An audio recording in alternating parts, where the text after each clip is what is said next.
Namaste. Welcome to Dr. Madhu's Advanced Hair Transplantation associated with iDream Media. ఈ రోజు మనతో పాటు ఉన్నారు doctor Madhu's advanced hair transplantation నుంచి డాక్టర్ రామ్ సుశ్రుత్.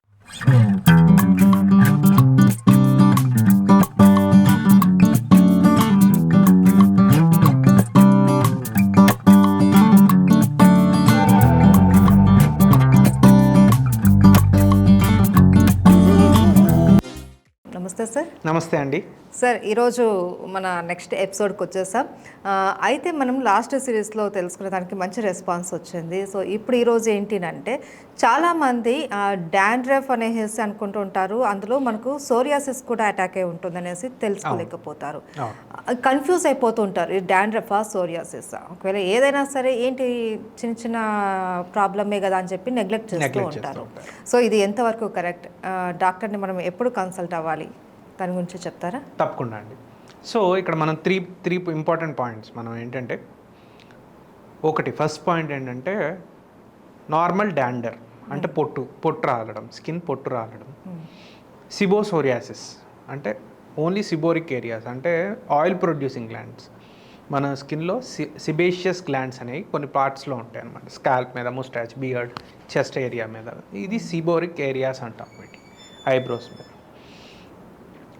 సిబోసోరియాసిస్, ఆ ఏరియాస్కి రిస్ట్రిక్ట్ అయ్యే మాత్రం సోరియాసిస్. నెక్స్ట్ స్కాల్ప్ సోరియాసిస్, అంటే స్కాల్ప్ మీద వచ్చే సోరియాసిస్. ఇది కొంచెం స్ప్రెడ్ అవుతూ ఉండొచ్చు అనమాట. సో ఈ 3 ఆస్పెక్ట్స్ గురించి ఎవరన్నా చాలా ఇంపార్టెంట్గా తెలుసుకోవాలి. ఎందుకంటే మనకి ఈ ఫ్రమ్ లాస్ట్ 20 years 30 years నుండి మన అడ్వర్టైజ్మెంట్స్తో మన బ్రెయిన్ వాష్ చేసేసారు. డాండ్రఫ్ అంటే ఏంటి, డాండ్రఫ్ అంటే ఏంటి, ఏదైనా చిన్న పొట్టు కనిపిస్తే ప్రతి పేషెంట్ నాకు డాండ్రఫ్ వచ్చేసింది. సో అసలు డాండ్రఫ్ అంటే ఏంటి, అసలు ఈ ప్రాబ్లం ఎందుకు వస్తుంది, సిబోసోరియాసిస్ అంటే ఏంటి, సోరియాసిస్ అంటే ఏంటి, ఇదంతా కొంచెం క్లుప్తంగా తెలుసుకుందాం. సో ప్రతి మన స్కిన్ అనేది కింద నుండి లేయర్స్గా పెరుగుతూ ఉంటుంది అనమాట. సో కింద ఎలా అంటే ఇది కింద లేయర్ అనుకో, ఇది సూపర్ఫిషియల్ లేయర్ అనుకో. ఇక్కడ నుండి సెల్ పెరుగుకుంటూ పైకి వస్తూ ఉంటుంది. మన 1 mmలో అట్లీస్ట్ ఒక 30 to 100 లేయర్స్ వరకు ఏరియా వైజ్ చేంజ్ అవుతూ ఉంటాయి. సెల్స్ అనేవి అక్యూములేట్ అయ్యి ఉంటాయి ఈ జస్ట్ 1 mm థిక్నెస్లో అనమాట. సో ఈ కింద దగ్గర నుండి బేసల్ లేయర్ దగ్గర నుండి సెల్ అనేది పుడుతుంది. మెల్లగా మైగ్రేట్ అయ్యి కొన్ని చేంజెస్ అవుతూ లాస్ట్కి డెడ్ సెల్ కింద మారిపోయి పైనుండి ఇలా స్లఫ్ ఆఫ్ అయిపోతుంది.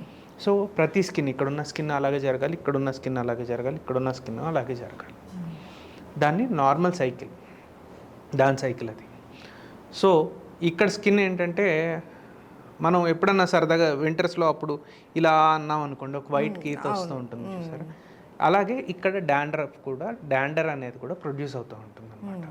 ఆ పైన ఉన్న సూపర్ఫిషియల్ డెడ్ సెల్ లేయర్స్ అనేవి పైకి రేగిపోవడం వల్ల డాండర్ అనేది ప్రొడ్యూస్ అవుతూ ఉంటుంది. అది మనం ఇలా అనుకున్నప్పుడు ఎప్పుడన్నా చిన్న డాట్స్ స్పెకల్డ్ అపీరెన్స్లో పౌడర్లా పడుతూ ఉంటుంది.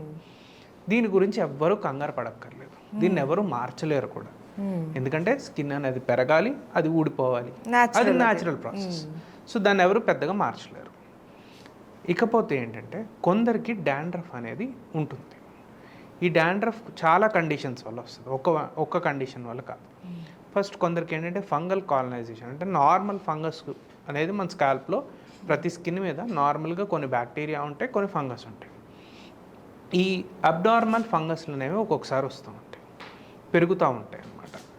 అండర్లైన్ కండిషన్స్ వల్ల ఉండొచ్చు, వాళ్ళ స్కిన్ టెక్స్చర్ ఉండొచ్చు, వాళ్ళ మాయిశ్చర్ కంటెంట్ వల్ల ఉండొచ్చు, ఇలా చాలా ఫ్యాక్టర్స్, ఎయిర్లో హ్యూమిడిటీ వల్ల ఉండొచ్చు, ఇలా చాలా ఫ్యాక్టర్స్ వల్ల ఇది జరుగుతూ ఉంటుంది. ఈ డాండ్రఫ్ అనేది ఒక్కొక్కసారి అదే ఇందాక చెప్పినట్టు ఈ ఫంగల్ ఎలిమెంట్స్కి స్కిన్ హైపర్ రియాక్షన్. అంటే ఏంటంటే ఈ ఫంగస్ ఏదో వచ్చేసింది, దీన్ని ఫైట్ చేసేద్దాము అని ఈ సెల్స్ అని దీన్ని ఫాస్ట్గా పంపించేయాలంటే ఏం చేయాలంటే న్యాచురల్ వే ఆఫ్ డిఫెన్స్లో స్కిన్ ఫాస్ట్గా ప్రొలిఫరేట్ అయిపోవాలి.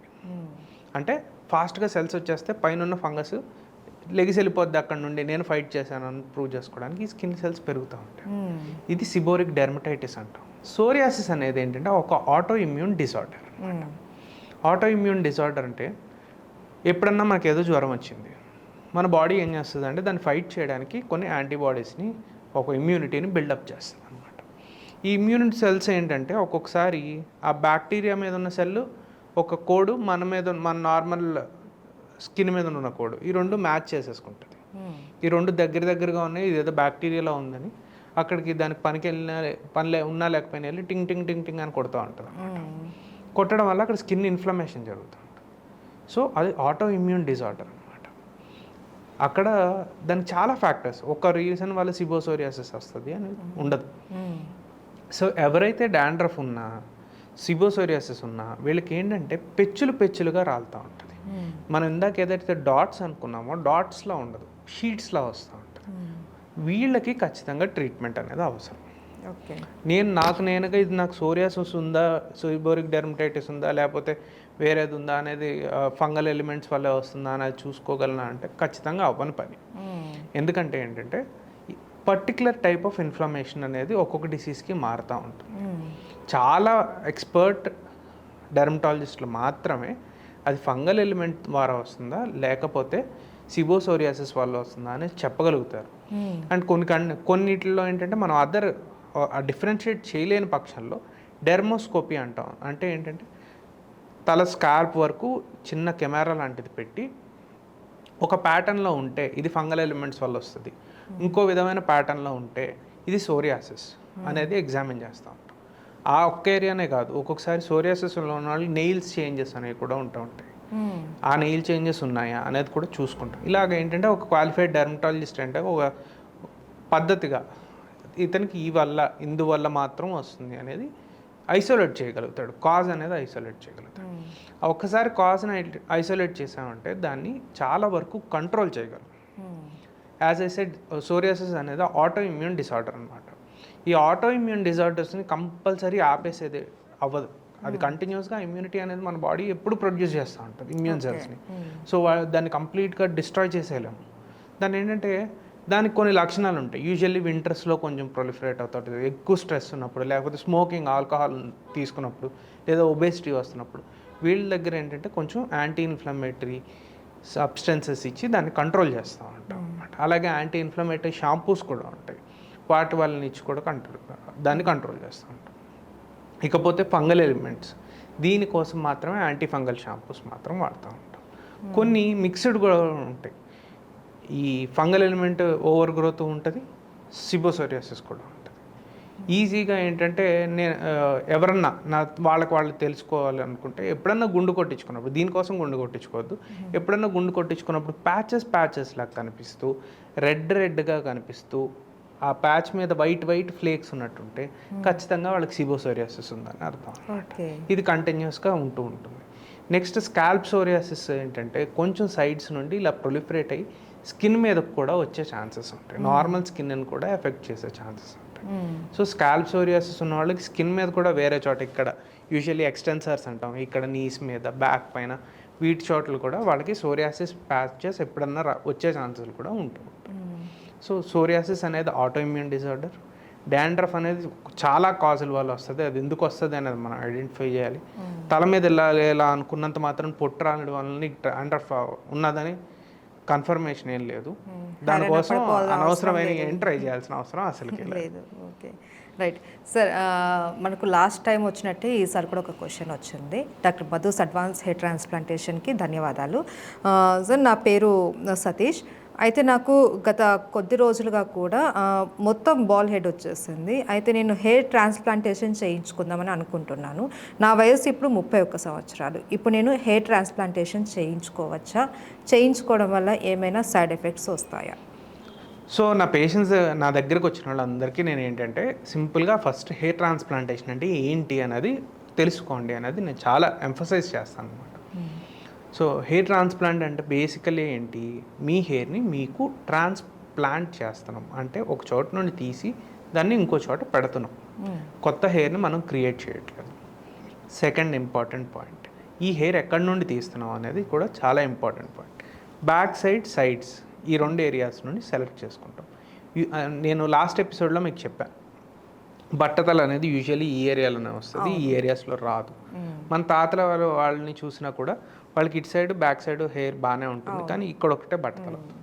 సో ఈ హెయిర్ జెనెటిక్ కోడ్ ఏంటంటే చాలా వరకు ఎక్కువ ఏళ్ళు ఉండాలి అనేది జెనెటిక్ కోడ్ అనమాట దీనికి. సో ఈ హెయిర్ని చూస్ చేసుకుంటాం. కొందరికి ఏంటంటే ఇక్కడ హెయిర్ బియర్డ్ హెయిర్ని బాడీ హెయిర్ని కూడా చూస్ చేసుకుంటూ ఉంటాం ఇక్కడ ట్రాన్స్ప్లాంట్ చేయడం.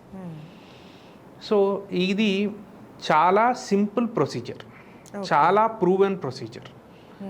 అండ్ ఇంపార్టెంట్ పాయింట్ ఏంటంటే ఎవరన్నా ఏ డాక్టర్ అన్నా ట్రాన్స్ప్లాంటేషన్ చేయొచ్చు, కానీ రిజల్ట్స్ మాత్రం కొందరే ఇవ్వగలుగుతారు. ఎందుకంటే ఈ హెయిర్ అనేది చాలా డెలికేట్ స్ట్రక్చర్. హార్డ్లీ మన దాంట్లో లివింగ్ సెల్ ఉండేది ఏంటంటే 1 mm కూడా ఉండదు దాని సైజు. సో దాన్ని ఏంటంటే చాలా జాగ్రత్తగా చూడాలి, దాన్ని జాగ్రత్తగా పట్టుకోవాలి. దాన్ని మళ్ళీ మీ బాడీలో ట్రాన్స్ప్లాంట్ చేసేంత వరకు దాన్ని ఎక్స్ట్రీమ్ కేర్తో హ్యాండిల్ చేస్తేనే కానీ అది దాని సర్వైవల్ని గ్యారంటీ చేయలేం. కొంచెం టెంపరేచర్ చేంజ్ వచ్చినా, కొంచెం నలిగినా ఆ హెయిర్ ఫాలికల్ ఖచ్చితంగా పెరుగుతుంది, ప్రాపర్గా పెరుగుతుంది అనేది చెప్పలేం. నెక్స్ట్ కొందరు ఉంటారు మనకి ఇలా కర్లీ హెయిర్ ఉంటుంది, వీళ్ళకి ఏంటంటే హెయిర్ ఫాలికల్ ఇలా కొంచెం వంగి ఉంటుంది అనమాట. సో మనం పెట్టే యాంగిల్ ఆఫ్ హెయిర్ అనేది కూడా చాలా ఇంపార్టెంట్. ఎలాంటి యాంగిల్లో హెయిర్ని ఇన్సర్ట్ చేస్తున్నాం, అది ఏమన్నా ఇలా నొక్కుపోతుందా అనేది కూడా చూసుకుంటూ ఉండాలి. డైరెక్షన్ ఆఫ్ ద హెయిర్ అనేది కూడా చాలా ఇంపార్టెంట్. కొన్ని చోట్ల ఇప్పుడు తనకి ఇలా పాపిడి తీస్తున్నారు, మనం ఇలా పెట్టామనుకోండి అది సరిగ్గా నుంచోదు. సో ఫ్రంట్ లైన్లో ఎలా పెట్టాలి, బ్యాక్ సైడ్ ఎలా పెట్టాలి, ఎక్కడ డెన్స్గా పెట్టాలి, ఎక్కడ తక్కువ పెట్టాలి, ఇలా పెద్ద క్యాలిక్యులేషన్ ఉంటుంది. ఆ క్యాలిక్యులేషన్ కొందరు ప్రొఫెషనల్స్ అంటే ఏంటంటే కొన్ని ఇయర్స్ నుండి చేస్తున్న వాళ్ళు, వాళ్ళకి అలవాటు అయిన ప్రొసీజర్ ఉన్న వాళ్ళు ఏంటంటే వీళ్ళు చాలా ఈజీగా చేస్తారు. ఇప్పుడు నెలకు ఒక సర్జరీ చేస్తున్న వాళ్ళు నెలకు 2 సర్జరీలు చేస్తున్నారు. వీళ్ళు ఏంటంటే చాలా మేమే కూర్చొని చేస్తున్నామని చెప్తారు, కానీ అక్కడ ఏంటంటే అంత మెటిక్యులస్ వర్క్ చేయలేరు. Even though they have degree or they may not have degree, when your experience is low, what happens is ఆ క్వాలిటీ అవుట్పుట్ అనేది చాలా తగ్గిపోతుంది. ఎందుకంటే ప్రతి స్కిన్ చాలా డిఫరెంట్. మేము కొన్ని వందల స్కిన్లు చూస్తూ ఉంటాం కదా, ప్రతి స్కిన్ డిఫరెంట్, ప్రతి హెయిర్ డిఫరెంట్ అనమాట. ఒకటి గట్టిగా ఉంటుంది, ఒకటికి అసలు స్కాల్ప్లోకి నీడిల్ పెట్టినా దిగదు, ఒకరికి చాలా సింపుల్గా దిగిపోతుంది, ఒకరికి ఏంటంటే మినిమల్ ఫోర్స్తో చేస్తేనే అక్కడ ఫాలికల్ కరెక్ట్గా బయటకు వస్తుంది, ఒకరికి చాలా ఫోర్స్ పెట్టాలి. ఇదేంటంటే మనకి ఎక్స్పీరియన్స్ చూసే కొద్దీ ఏంటంటే ఇతనికి ఎలాంటిది వాడితే బాగుంటుంది, ఇతనికి ఎలాంటి. నెక్స్ట్ నెంబర్ ఆఫ్ డివైజెస్, ఒక డివైస్ కాదు, ఒక ఎఫ్యూఈ మిషన్ ఏదో కొనుక్కుని ఇదొక మెథడ్ ద్వారా నేను చేస్తాను, ఇలా అవ్వదు. Number of devices. కొందరికి ఏంటంటే చాలా బేసిక్ ఇన్స్ట్రుమెంట్స్, మన ఇండియాలో దొరికే ఇన్స్ట్రుమెంట్స్తో చేస్తే వాళ్ళకి మంచి రిజల్ట్ వస్తుంది. కొందరికి ఏంటంటే అడ్వాన్స్డ్ ఇన్స్ట్రుమెంట్స్ వరకు తీసుకెళ్లాల్సి వస్తుంది. యూజ్ చేసే పంచెస్, సేఫ్ పంచెస్, కొందరికి ఏంటంటే డల్ పంచ్ అని ఉంటుంది అనమాట. ఇలాంటి డల్ పంచ్ యూజ్ చేస్తే సరిపోతుంది. కొందరికి షార్పీ, కొందరికి సెరేటెడ్ పంచెస్ యూజ్ చేయాలి, కొందరికి సేఫ్ పంచెస్ అని ఉంటాయి. సో ఇలా నెంబర్ ఆఫ్ ఇది కూడా తెలిసిన డాక్టర్ని చూస్ చేసుకుంటూ ఉంటాను. సో ఆయన అడిగిన క్వశ్చన్, నేను హెయిర్ ట్రాన్స్ప్లాంటేషన్ చేయించుకోవచ్చా? 31 years. ఏజ్ అనేది బార్ కాదు హెయిర్ ట్రాన్స్ప్లాంటేషన్కి. నువ్వు 20 years నుండి 65 years వరకు నీకు ఏ ప్రాబ్లం లేకపోతే ఖచ్చితంగా హెయిర్ ట్రాన్స్ప్లాంట్ చేయించుకోవచ్చు. నెక్స్ట్ నీ డోనార్ హెయిర్, దీన్ని ఏంటంటే డొనేట్ చేసే ఏరియా అనమాట. డోనార్ హెయిర్ నుండి మంచి క్వాలిటీ ఆఫ్ హెయిర్ అనేది ఉండాలి. ఓకే, ఇక్కడ ఖచ్చితంగా డోనార్ క్వాలిటీ అనేది బాగుంటే ఇక్కడ మెరైకల్ సృష్టించవచ్చు. ఇతను డోనార్ స్కాల్ప్ కనుక ఎంత మనకు ఎన్ని హెయిర్ కావాలంటే ఆయన హెయిర్ ఇవ్వగలిగితే ఇక్కడ అతనికి అసలు బట్టతల ఈయనకు ఉందా అనే టైప్లో మనం ఆయన్ని తయారు చేయొచ్చు. అలా చేసిన కేసులు కొన్ని వేలు ఉన్నాయి. కొందరికి ఏంటంటే డోనార్ క్వాలిటీ అంత సపోర్ట్ చేయదు, కొన్ని గ్రాఫ్ట్స్ మాత్రమే ఇవ్వగలదు, దాని థిక్నెస్ అంత బాగోదు. వాళ్ళకి ఏంటంటే వాళ్ళకి ఇప్పుడున్న దాన్ని ఎగ్జిస్టింగ్గా ఇంకొంచెం బెటర్గా ఎలా చేయగలుగుతామో అలా చేయగలుగుతాం. మీరు ఇందాక చెప్తున్నప్పుడు తనకు ఫుల్ బాల్నెస్ అయిపోయింది అన్నారు. సో ఇతనికి ఏంటంటే కంప్లీట్గా తను అసలు బట్టతల లేకుండా ఉండాలి అంటే తన స్కాల్ప్ అనేది చాలా మంచి క్వాలిటీ గ్రాఫ్ట్స్ని, ఎక్కువ నెంబర్ ఆఫ్ గ్రాఫ్ట్స్ని ఇవ్వడానికి ఉందంటే తనకి మెరాకిల్ సృష్టించవచ్చు. అదే కొంచెం తక్కువ గ్రాఫ్ట్స్ని అయితే తనకున్న ఇప్పుడున్న స్టేజింగ్ ఎలా ఉందో చూసుకుని దానికి తగ్గట్టుగా మనం ఏం చేయగలమో అది చేయడానికి ప్రయత్నించవచ్చు. కానీ ఇక్కడ హెయిర్ మాత్రం లేకపోతే, దాని క్వాలిటీ బాగోకపోతే మనం ఎక్కువ ఏం చేయలేము. సో ఒకసారి డైరెక్ట్ ఎగ్జామినేషన్ అనేది హెయిర్ ట్రాన్స్ప్లాంటేషన్కి చాలా ఇంపార్టెంట్ అండి. ఎందుకంటే డోనార్ హెయిర్లో మనం మేజర్గా 3 factors చూస్తాం. థిక్నెస్ ఎలా ఉంది, డెన్సిటీ ఎలా ఉంది, ఫ్లెక్సిబిలిటీ ఎలా ఉంది. థిక్నెస్ అంటే ఏంటంటే హెయిర్ థిక్నెస్ ఎంత బాగుంది అనేది. ఇలా ఉన్న గ్రాఫ్ట్స్ ఉన్నాయనుకోండి, కొన్ని పెట్టినా మంచి లుక్ వస్తుంది వాళ్ళకి. అదే ఇలా సన్నటి గ్రాఫ్ట్స్ ఉన్నాయని, డెలికేట్గా ఉన్నాయనుకోండి, ఎక్కువ గ్రాఫ్ట్స్ పెట్టాలి తను లుక్ తీసుకుని రావాలి. నెక్స్ట్ డెన్సిటీ, ఒక స్క్వేర్ సెంటీమీటర్లో అతనికి ఎన్ని గ్రాఫ్ట్స్ ఉన్నాయి, ఎన్ని ఫాలికల్స్ ఉన్నాయి అనేది మనం చూడాలి. కొందరికి ఏంటంటే 60+ ఉంటాయి, దగ్గరగా ఉంటాయి, బ్యూటిఫుల్ ఉంటాయి. ఒక ఫాలికల్లోనే 3-4 హెయిర్స్ ఉంటాయి. వీళ్ళకి ఏంటంటే చాలా అదృష్టవంతులు, కొన్ని తీసినా మనకు మంచి లుక్ ఇవ్వగలుగుతాం. కొందరికి ఏంటంటే అక్కడ కూడా పాపం చాలా పలుచగా ఉంటుంది, ఒక స్క్వేర్ సెంటీమీటర్లో 25 30 ఎంతే ఉంటాయి. మనం 3-4 కన్నా 5 కన్నా ఎక్కువ తీయలేకపోతాం ఒక్కొక్కసారి. సో అది కూడా ఇంపార్టెంట్ అనమాట. Next flexibility of the skin అనేది చాలా ఇంపార్టెంట్. ఇక్కడ ఎంత ఫ్లెక్సిబుల్గా ఉంది స్కిన్. కొందరికి strip method of hair transplantation చేస్తాం, కొందరికి hybrid method of hair transplantation, FUE method, FUT రెండు కలిపి చేస్తాం. సో వాళ్ళకి ఆ ఫ్లెక్సిబిలిటీ ఉంటే మనం ఎక్కువ గ్రాఫ్ట్స్ ఇవ్వగలుగుతాం. ఎక్కువ గ్రాఫ్ట్స్ ఇస్తే వాళ్ళకి అసలు మొత్తం టోటల్ వాళ్ళ అపీరెన్స్ మారిపోతూ ఉంటుంది అన్నమాట. సో డోనర్ హెయిర్ క్వాలిటీ అనేది చాలా ఇంపార్టెంట్. దాన్ని చూడాలంటే కంపల్సరీ పర్సనల్ ఎగ్జామినేషన్ అనేది కూడా బిఫోర్ హెయిర్ ట్రాన్స్ప్లాంటేషన్ చేయించుకోవాలి. ఓకే. సో హెయిర్ ట్రాన్స్ప్లాంటేషన్ అనగానే ఏదో డైరెక్ట్గా వెళ్ళి చేంజ్ చేసుకోవడం కాదు, దానికి కూడా ప్రొసీజర్ అనేది ఉంటుందండి. ఎంత సింపుల్ ప్రొసీజరో దానికి తగ్గట్టు రెగ్యులేటెడ్గా మనం టెస్ట్లు చేసుకోవాలి. ముందు పేషెంట్ ఫిట్నెస్ చూసుకోవాలి, దానికి తగ్గట్టే మనం hair transplantation. Okay, thank you so much sir. నమస్తే అండి.